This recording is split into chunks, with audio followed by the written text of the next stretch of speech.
Olá, meus amados irmãos, paz do Senhor Jesus Cristo a todos vocês, a todos nós, né? Eu sou o pastor Fernandes e estou aqui hoje para trazer uma palavra para todos que estiverem me assistindo.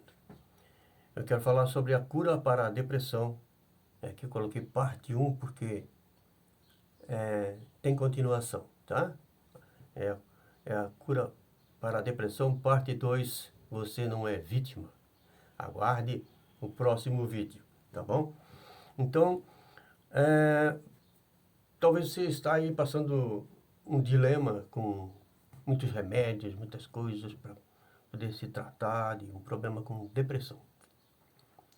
Essa coisa que tem atingido muitas pessoas devido ao corre-corre do dia a dia e fatos, coisas que acontecem na vida das pessoas e às vezes por não saber lidar com isso ou não ter condição de lidar, não ter uma capacidade gerada por Deus dentro de si para fazer isso, elas sofrem e às vezes até dão cabo à sua própria vida. Então, eu quero dizer uma coisa para você, que está aí talvez com uma caixa cheia de remédio, que remédio não cura a tua alma, esses sentimentos, essas emoções, essas coisas ruins que estão dentro de você. Remédio não traz paz ao teu coração. Remédio não tem ação contra espíritos. E esses remédios não podem libertar você deles. Porque muitas dessas vezes a causa é espiritual, né? Então, o que fazer então? Mágoas, ressentimentos, falta de perdão, sentimentos de autocondenação, problemas na vida diária, leves ou graves, isso depende, né? Preocupações, às vezes a pessoa com uma coisinha de nada, ela já fica virada num trapo, né? Até mesmo problemas físicos e problemas espirituais, né? Pode ser um problema mental, pode ser um problema espiritual. Desde o ambiente onde você vive até uma possessão demoníaca mesmo, certo? E aí, como que você está lidando com isso? Seja qual for a causa de todo esse sofrimento, conheça uma pessoa que pode resolver isso para você. Eu conheci essa pessoa e eu quero que você conheça hoje também, se é que você já não conhece, certo? Então, seja qual for a causa, né, você, eu quero dizer para você que tem solução, tá? Só tem uma pessoa que pode curar você e resolver o teu caso. E não sou eu, né? Embora eu possa ser usado para te apresentar essa pessoa, levar você a ter uma aliança com essa pessoa, achar auxílio com ela, mas eu não sou ela. Sou só um instrumento dela, tá? Veja só. Ou melhor, ele não vai resolver o teu caso, ele já resolveu. A palavra de Deus mostra que ele já resolveu isso para você. E, e o que eu faço? E quem é essa pessoa, pastor? Bem, claro que eu estou falando de Jesus Cristo, o Senhor. Ele é essa pessoa. Ouça o convite dele para todas as pessoas. Quer ver? Mateus 11, 28 a 30. Vou ler aqui. Diz assim, ó: Vinde a mim todos os que estáis cansados e sobrecarregados, e eu vos aliviarei. Tomai sobre vós o meu jugo e aprendei de mim, porque sou manso e humilde de coração, e achareis descanso para a vossa alma, porque o meu jugo é suave e o meu fardo é leve. Vinde a quem, pastor? A ele mesmo, o próprio Senhor Jesus é quem está fazendo o convite a todos os que estão cansados e sobrecarregados. Isso é uma coisa tão ruim que é além da tua capacidade. Por mais estudado, por mais treinado, sobrecarga é algo além do limite. Certo? cansado, todo mundo sabe que é sobrecarregado, muita gente não conhece isso. Mas se você está conhecendo, você precisa se livrar disso. Né? Como que eu faço? Como que eu faço? E ele continua, e eu vos aliviarei. Então, Jesus não quer só andar com você, tadinho, tadinha, coitadinho. Não, deixa que eu vou te ajudar, pega lá, eu pego aqui, vamos embora. Não, não, não, não. Jesus quer tirar esse peso de você. Nem pense que também ele tenha feito isso com você. Que ele que colocou isso para fazer um teste em você. Existe essa doutrina por aí, né? Que Deus às vezes te leva a uma situação para você aprender algo. Claro que toda situação você vai aprender algo, mas com certeza Jesus vai te ensinar a sair de lá, porque o diabo quer te subjugar ainda muito mais. Então veja só, pastor, me diga como é que ele faz isso. Quando você vai a ele. Como assim? Ele diz, vinde a mim. Então vai a ele, veja o que ele quer. E toma o jugo dele. Veja, ele não coloca o jugo em você, é você que se coloca debaixo do jugo dele. Você pode até dizer que eu me colocar debaixo do jugo, se é que você conhece o que é um jugo, se você não sabe, eu vou ensinar já. Então ele te convida a tomar o jugo dele. Tomai o meu jugo. Veja, por que eu faria isso? Porque esta é a única maneira de não só se livrar desse peso que você carrega, mas também ter uma vida de vitória, alegria, paz, saúde, cura, libertação e prosperidade. Tá bom? Pastor, mas o que é esse tal de jugo? O jugo é, no seu significado literal, uma peça de madeira usada para atrelar bois ou outros animais de trabalho, permitindo que puxem juntos um arado, uma carroça. Talvez você nem sabe o que é isso, né? Porque arado hoje em dia é tudo motorizado, carroça não existe mais. Né? Tem uns carros aí que parecem umas carroças, mas ainda é automóvel, né?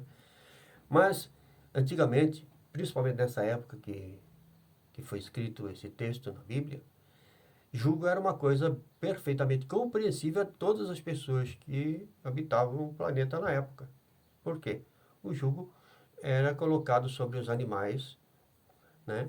Um animal mais velho, mais experimentado, já experiente, acostumado com as manobras do seu senhor. Então, junto com um mais novo, mais fraco, inexperiente, que ele ia aprender junto com o mais velho. E aí o que acontece? Quando ele o condutor puxava a rédea, aquelas costas de couro, né? Para um lado ou para o outro, eles se movimentavam conforme eram puxados aqueles arreios, né? E o mais forte, mais velho, mais experiente já obedecia rapidinho. O mais novo ficava talvez puxando para lá, puxando para cá, para não queria obedecer, mas até que ele se acostumou a ir, porque se ele não fosse, ele ficava machucado. E isso representa muito bem aquilo que Jesus queria dizer.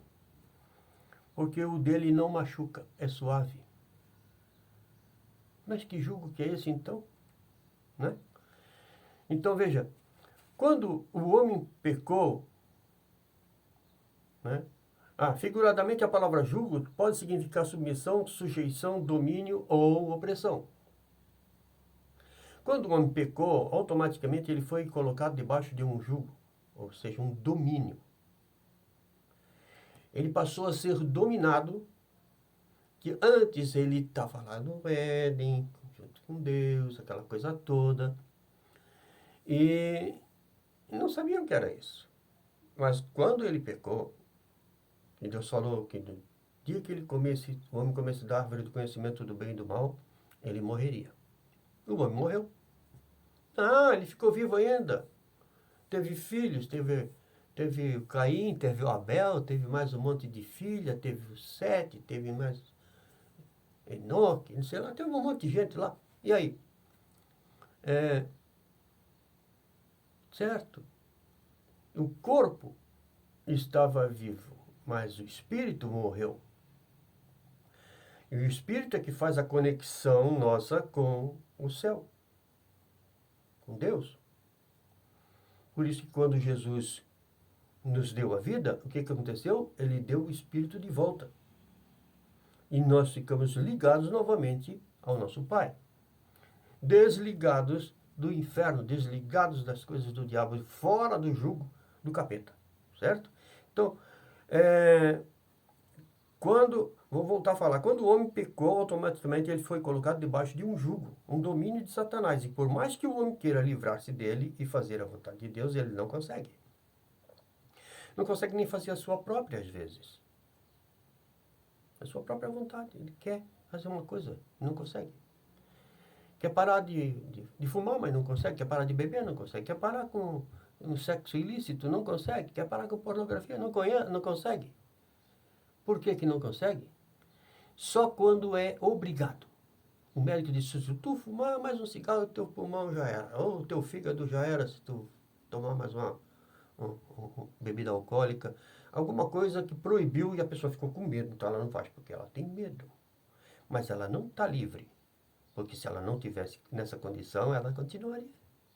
E se ela ficar livre, o médico diz, você tá? Beleza. Já vai fazer uma festa de volta. Por quê? Porque não foi curado. Ele foi momentaneamente, né? Mas o inimigo ainda continua senhor da vida dele. Então, esse jugo é que te mantém submisso, sujeito, dominado e oprimido, é que precisa ser trocado pelo de Jesus, que é manso e humilde de coração. Jesus não te obriga.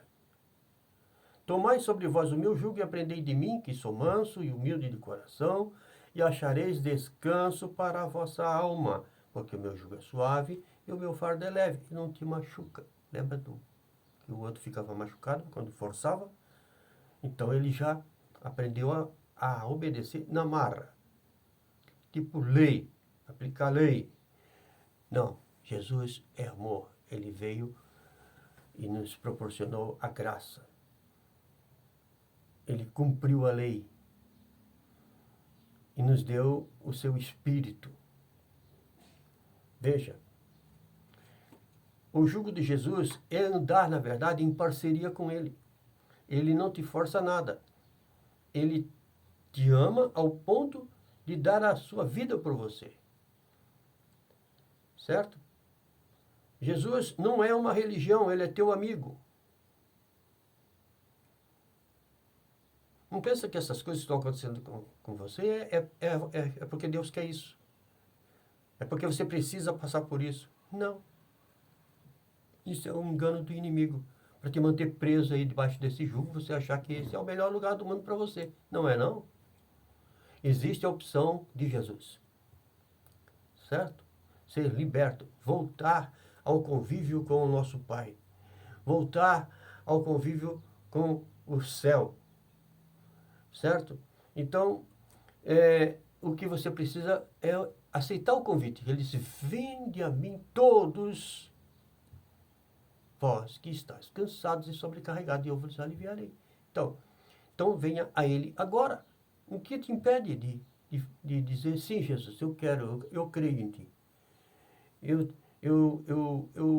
Nesse momento, eu estou entendendo, porque eu sei que enquanto eu estou falando, o Espírito Santo está tocando no teu coração, que é verdade, que você precisa mudar. Você tem que dar uma oportunidade para você mesmo, entendeu? De se libertar disso, de ter uma vida normal, ter uma vida feliz, ter família, ter tudo aquilo que Deus proporciona para os seus filhos.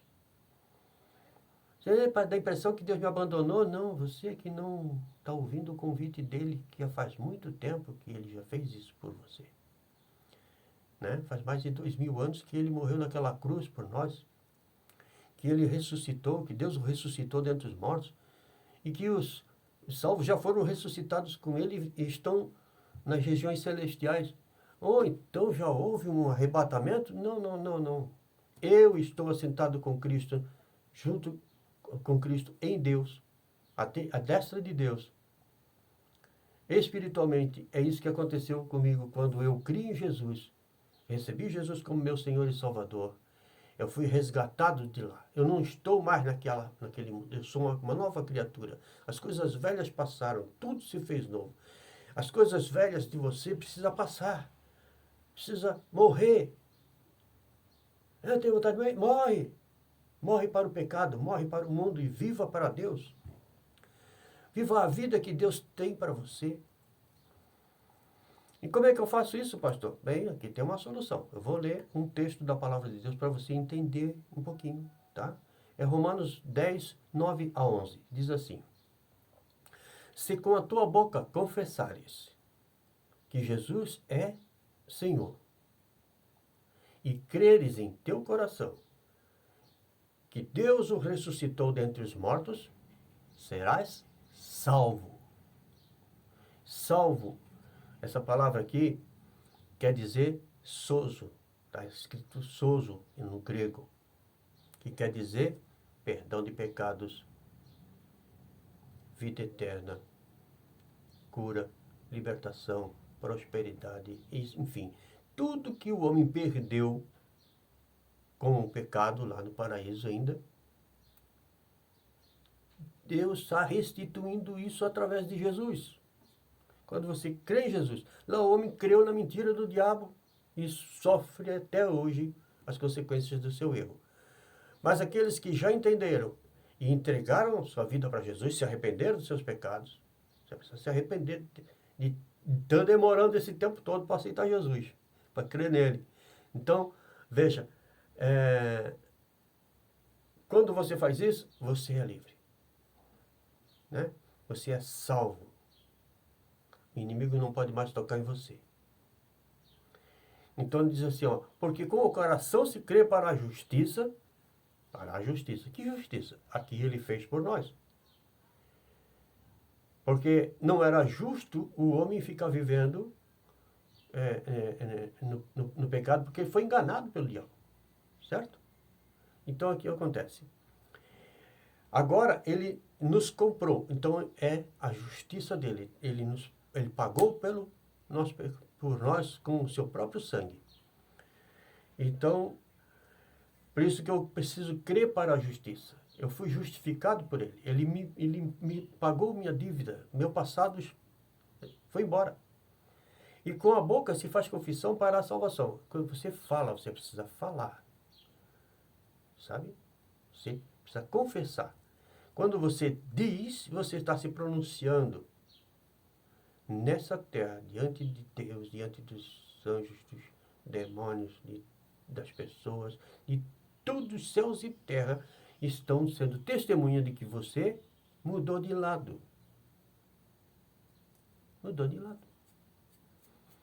Mudou de lado lá no céu, agora está voltando para o céu. Você precisa voltar para casa, né? Lembra da história do filho pródigo? Pois é. É o filho que voltou para casa lá, depois de ter feito um monte de coisa ruim, né? Então, ele se arrependeu e voltou. Você vai ficar aí? Não, né? Se arrependa e volte. E aí, conforme a Escritura diz, todo aquele que nele crê, jamais será decepcionado ou envergonhado. Você não vai se decepcionar com Deus. Amém? Então, mas eu já sou crente, pastor. Chegar essa parte aqui agora é doído, né? Mas eu já sou crente, eu já aceitei Jesus, já fui batizado. E aí, o que eu faço? Bem, provavelmente você é novo ou nova convertida e ainda não tem sido ensinado a se valer daquilo que o Senhor Jesus já nos proporcionou. Você não tomou posse da tua herança. Você aceitou uma parte, aquilo que é perdão dos pecados e vida eterna. Aí você fica esperando um dia ir para o céu para ter vida eterna. Não, a vida eterna já está dentro de você quando você faz isso. Quando você faz isso, isso acontece com você. Então,